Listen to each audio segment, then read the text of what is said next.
single cell parasites. Now we are going to parasites with many cells, and these are referred to as the metazoa.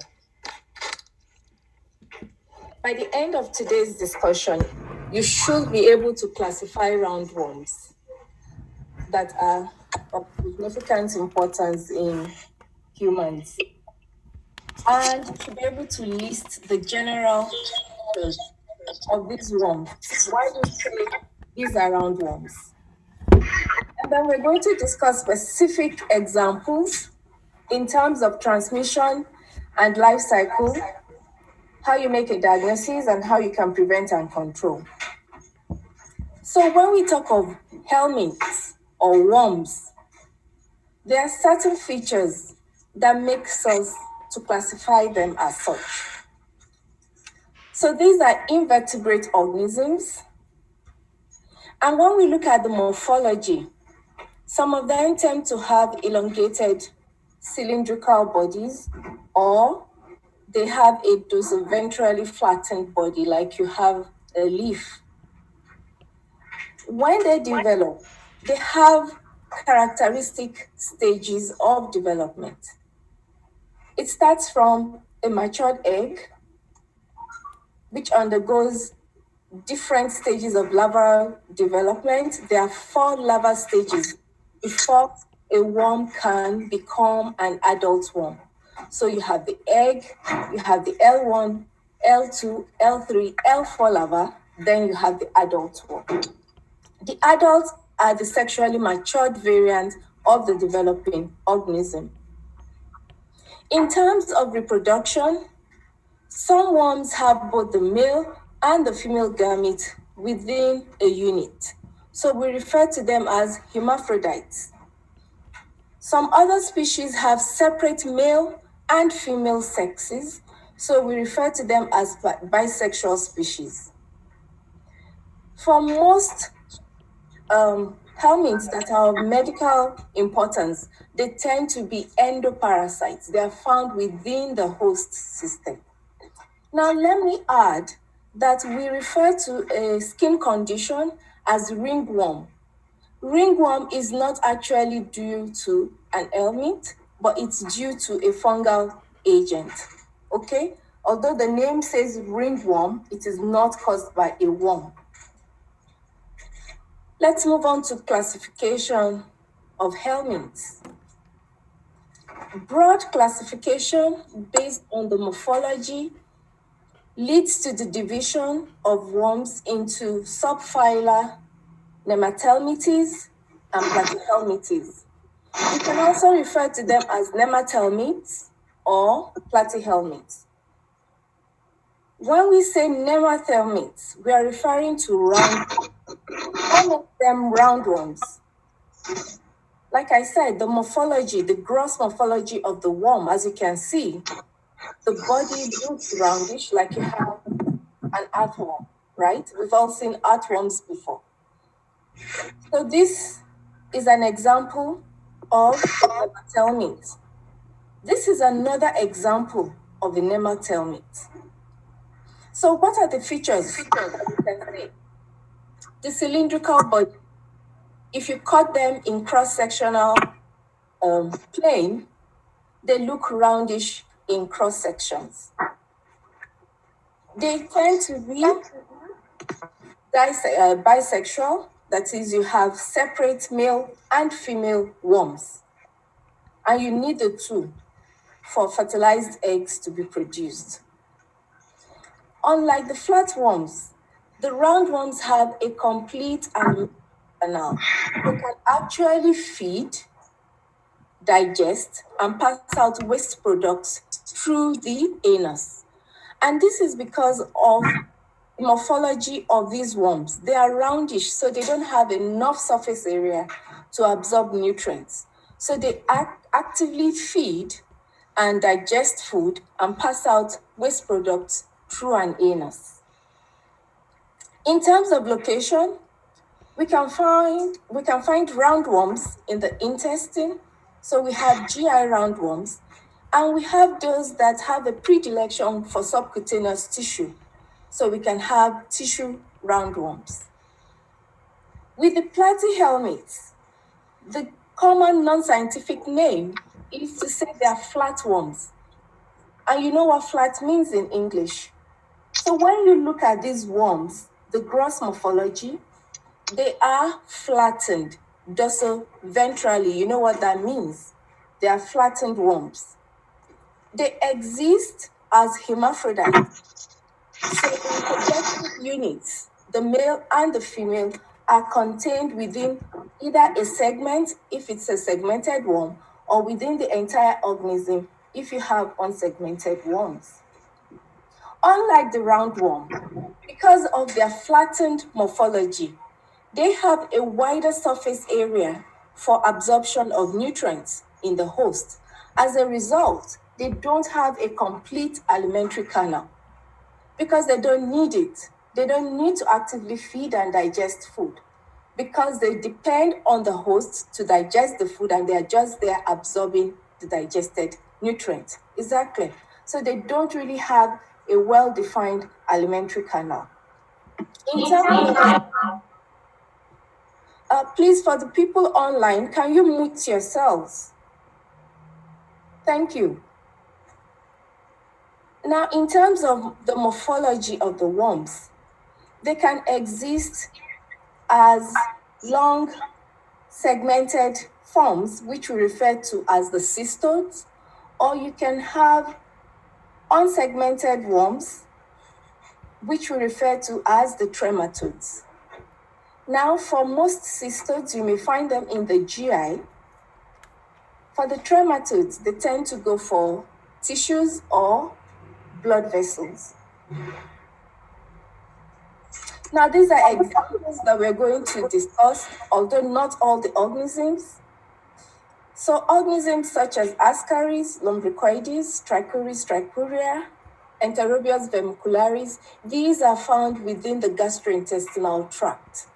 Whereas the filarial worms, I have different species which I've included prototypic examples here. Wuchereria branchofti, which causes elephantiasis, Lua lua, which causes loesis, Onchocerca volvulus, which causes river blindness. These are all examples of filarial worms. These have a predilection for tissues and not the GI. Then you have hookworm, Trachylaena spiralis as examples. In terms of the epidemiology, nematodes are found worldwide, but they tend to be endemic in tropics and in the subtropics. And this is because the environment in these regions favors the survival of the egg. So the humidity is high, the temperature is high, the environmental temperature is high. And apart from that, poor personal hygiene and environmental hygiene encourages the spread of infection. These are areas where you have people who defecate in the environment. As a result, the environment is highly contaminated with the infective forms of these parasites. Apart from that, there are poor agricultural practices whereby you have untreated human and animal waste being used as fertilizers on the farms. Now let's look at specific examples, starting with Ascaris lumbricoides. This is referred to as the giant intestinal roundworm, and it is a very good description because there are some very daring mothers that will come with the adult form to the clinic and they'll tell you, my daughter or my son passed this out in the stools. These are big worms. What is the life cycle like? Now, when you have a person ingesting infective eggs, either in contaminated food or water, the eggs will get to the small intestine. The passage through the stomach will expose the eggs to gastric acid, which will weaken the cell wall. So by the time the eggs pass through the stomach to the small intestine, the young worm is going to hatch out. Now, these young worms, when they hatch out, what they do is they now burrow through the intestinal wall, get into the portal circulation, and find their way into the lungs. In the lungs, they are going to develop further and they are going to be swallowed. A second time, they get back to the GI and then they develop into the adult worm. Now, why the worms go through this heart-lung migration is not very clear. Some medical parasitologists believe it is a remnant of how these animals evolved from time immemorial, while some are of the opinion that this is the time the juvenile worms acquire the host antigen so that the body's immune system never sees the worm as a foreign antigen in the GI. So the body doesn't mount an immune response to the adult worm. But whatever the case might be, there's still controversy on why they undergo this heart to lung migration before they eventually become the adult worm in the GI. But one thing that is certain is that heart to lung migration must occur for the worm to develop into the adult worm in a human host. Okay? So we don't know the reason why it's done, but we know it is a very important step in the maturation of the parasitic agent. Yes. That's what I just explained, that some people believe that when they undergo the heart-lung migration, that's when they acquire the host antigens. So it's like they are a decoy. The immune system will not see them as foreign. So there won't be a response to their presence in the GI. It's only a hypothesis. It's not well defined. We don't know. That's part of the explanation given for that. Now, when the adult worms get into the GI for the second time, they mature and they can now start mating and producing eggs. Now, the eggs are passed out in the stool of an infected person. For the eggs to become infective, they have to develop juvenile worms. We say they are embryonated. We'll see what that means in a moment. So, what I've done here is to bring together points that you should note about this organism in terms of the host, in terms of where the worm is located, the infective stage, the diagnostic stage, and the mode of transmission. Although we are not really discussing disease presentation, I just want you to know that with ascaris, you can have what we call acute abdomen, which is an emergency. It's a surgical emergency. When you have a lot of worms, they can actually coil up and become a big ball that can obstruct the GI. And the surgeon has to go in to resect the abdomen, particularly when you have some form of necrosis. And here you have a picture of a resected segment filled with worms. Now remember, I told you the worm is referred to as the giant intestinal roundworm, because it's one of the largest worms that can infect humans. Here you have the female worm. She's bigger because she's the one that lays eggs. You have the male worm, which is relatively smaller and has a coiled end. So these are the features we use to identify the worms if we get them in the lab. Because the organism is located in the GI, the stool sample is the most appropriate sample to send to the lab for diagnosis. What do we look out for? We look out for the egg. Now with ascaris, there are different, the eggs we can identify them at different stages of development. For example, it's possible to have only female worms infecting the patient. There are no male worms. In that case, the eggs she's going to pass out won't be fertilized. So we refer to these structures as unfertilized egg. How do I know they are unfertilized? Because of the shape of the egg. See, it's a little bit oval, right? And it has a rough shell.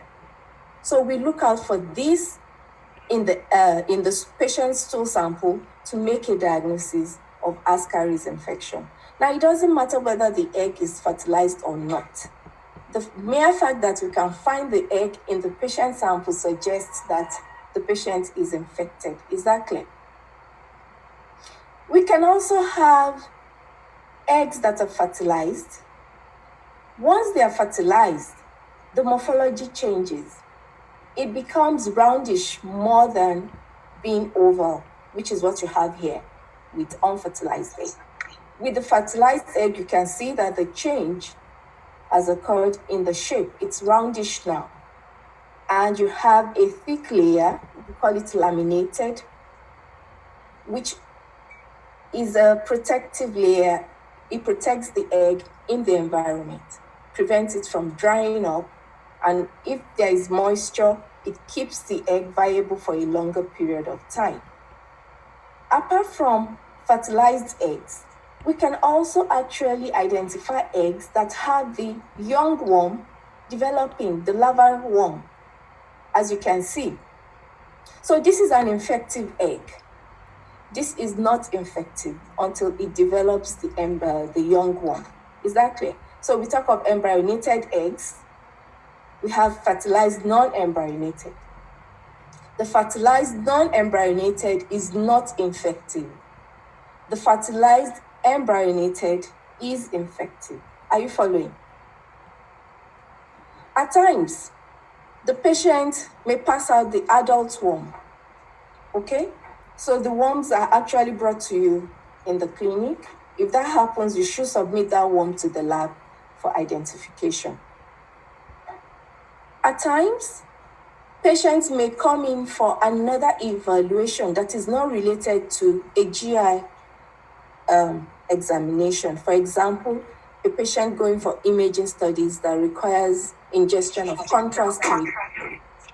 Because these worms are roundworms, I said they have complete GI system, so they can actively feed. That is the worms, they ingest the contrast medium as well. So when you now take your x-rays or CT scan or whatever it is, because they have ingested the contrast medium, they will show up on your studies as well.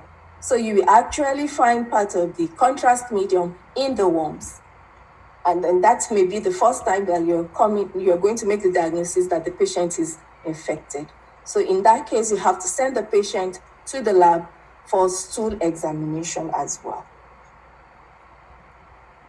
Trichuris trichuria is another roundworm that can infect humans.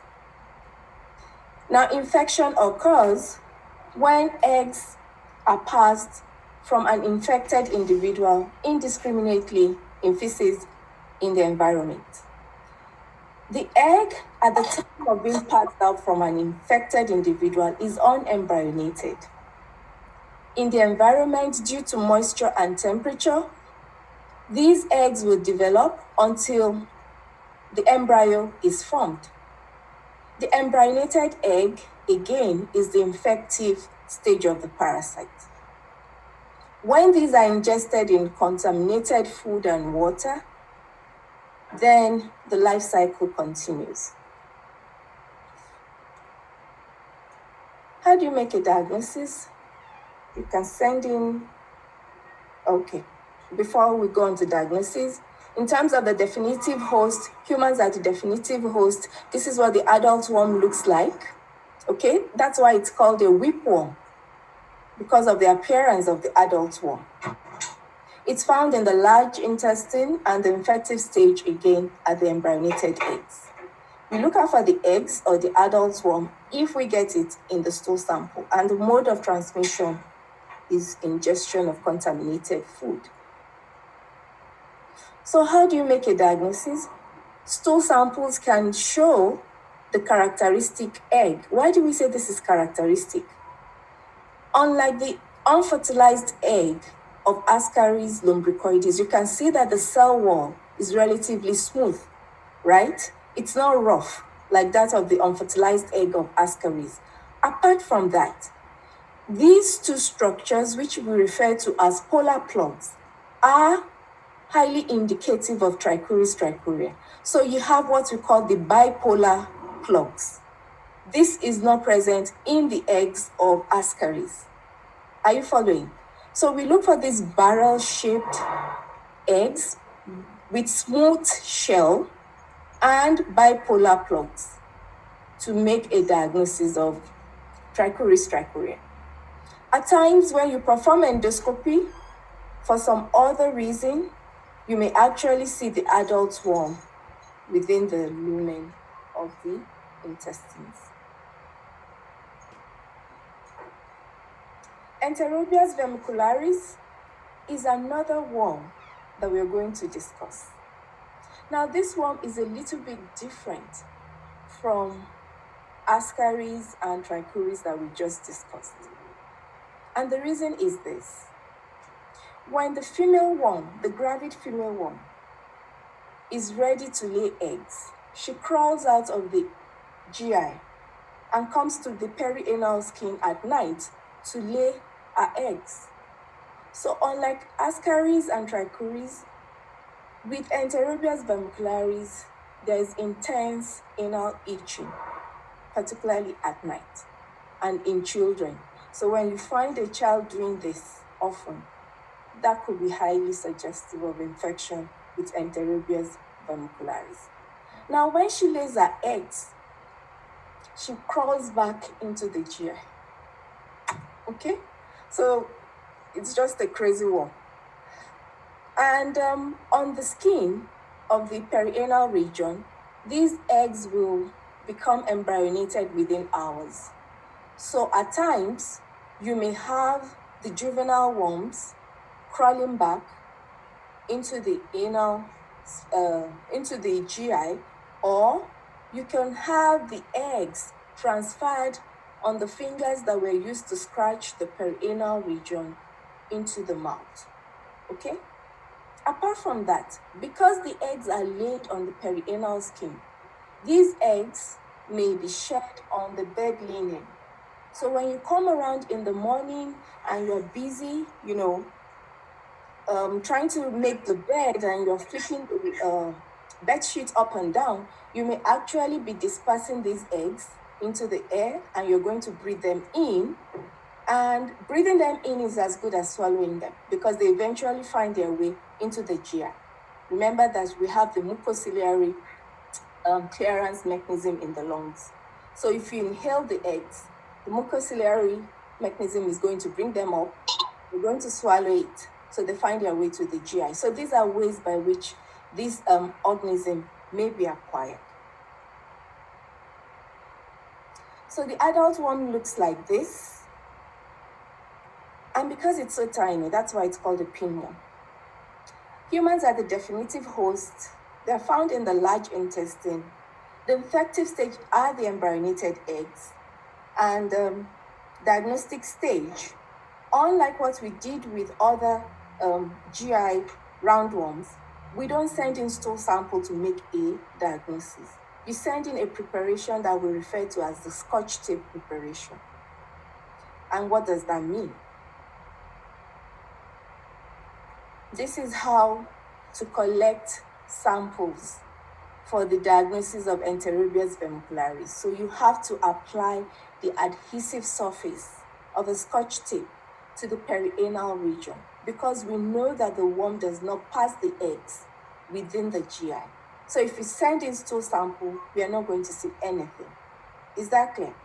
So you prepare a Scotch tape preparation and send this to the laboratory. In the laboratory, we are going to add a drop of saline and we're going to look out for eggs that are characteristic. Now, what is so unique about the eggs of Enterobius vermicularis? If you look at one side of the egg, it appears it is straight, right? And the other side is curved. So you have like a plano-convex morphology. And the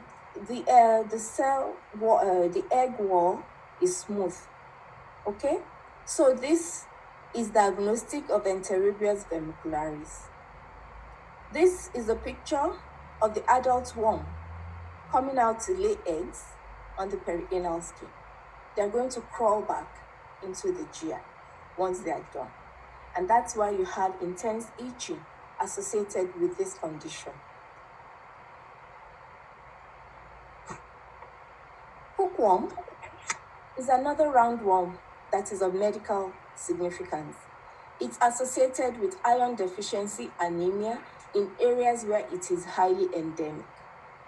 Unlike the other worms that we have just discussed, in which the eggs, the embryonated eggs, are the infective form, with hookworm, the eggs, when they are passed in the environment, are going to develop into the larval form. The L2 larva has a specific name. It's called the rabiciform larva. This stage of the worm can live a non-parasitic lifestyle in the environment, feeding on bacteria and dead vegetation in the environment. However, when it moves to the L3 stage, that is the third stage larva, which is referred to as the filariform larva or the filariform worm, it becomes infective. So once it switches from the L2 to the L3 stage, it is no longer a free-living or non-parasitic worm. It becomes infective. And this particular stage can actively penetrate intact skin, particularly where you have people walking without shoes. So access to the skin, contact with the skin, intact skin, you don't need to have a wound on that lower limb or on that foot. The worm can actually penetrate the intact skin. And once it has access to subcutaneous circulation, it is transported by the bloodstream. And eventually it finds its way to the GI tract. This is what the adult worm looks like. There are two species that are very important in human disease. Ankylostoma duodenale is worldwide. Necator americanus has a relatively restricted epidemiology. It's common in the United States. And that's you can guess that from the name. Now, humans are the definitive host. They are located in the small intestine. The infective stage, like I said, this is very important for you to remember, is not the egg. It is the L3 larva, which is referred to as the filariform larva, that is the infective stage. Acquisition is through skin penetration. It is not through ingestion. Is that clear? How can we make a diagnosis? We can look out for the characteristic eggs in stool samples. And you can see that here, the wall of the shell is transparent and smooth. And then you have development taking place already. So you can have the worm at the first stage. This is at the first stage division. You could have it at the eight cell division stage. But one very prominent feature is that the egg wall, they are transparent and they are smooth. Okay? You may actually find adult worms maybe during endoscopy. You can actually find the adult worms attached to the mucosal surface. Now, how can you prevent intestinal roundworms? Health education can help. Good hygiene, which includes personal hygiene, environmental hygiene, food hygiene. Safe disposal of human waste. Discourage people from defecating in the environment indiscriminately. Avoid using raw, untreated human waste and animal waste in agricultural practices. Now we are moving on to tissue roundworms, and a good example is Onchocerca volvulus. Compared to the other parasites we have described, how will you describe the life cycle of this one? Direct or indirect?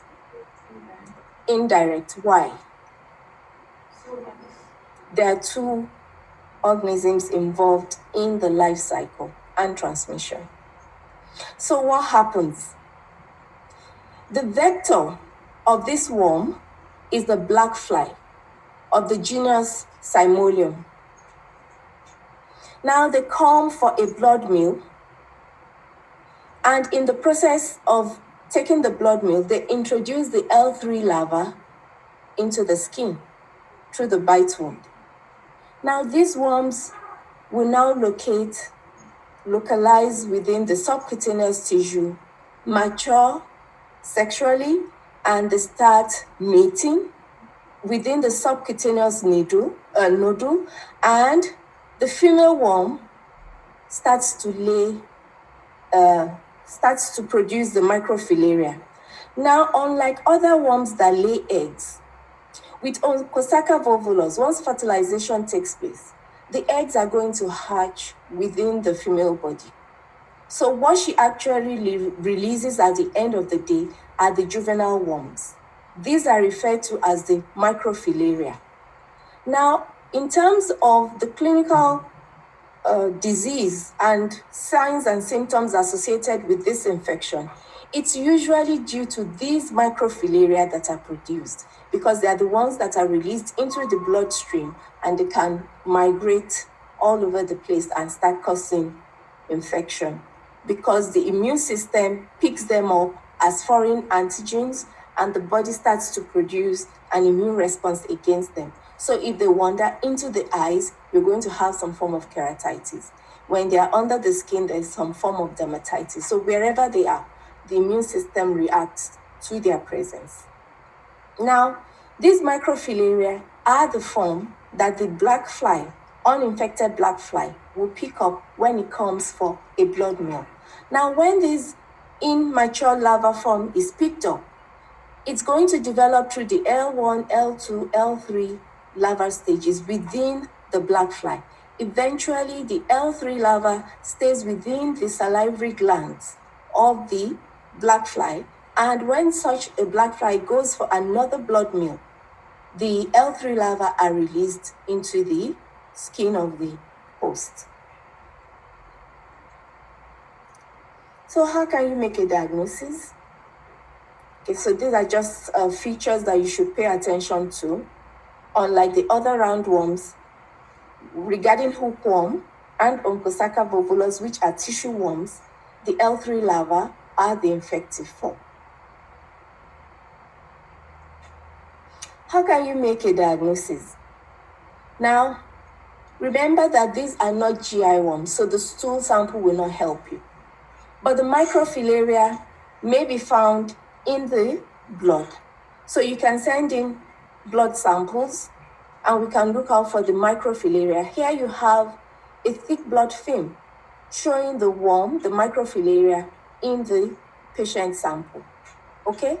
There are many features that we look out for to differentiate the microfilaria of Onchocerca volvulus from that of loa and things like that, but it's beyond the scope of our discussion today. I don't know if you're going to discuss this in the lab into details, I'm not sure. But for now, I'm not going to bother you with that. Just know that you can send in blood sample. We can look out for the microfilaria.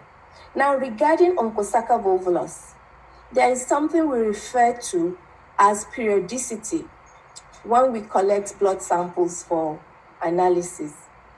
With Onchocerca, there is no periodicity. What this means is that at any time of the day, you can collect the patient's blood sample and send to the lab.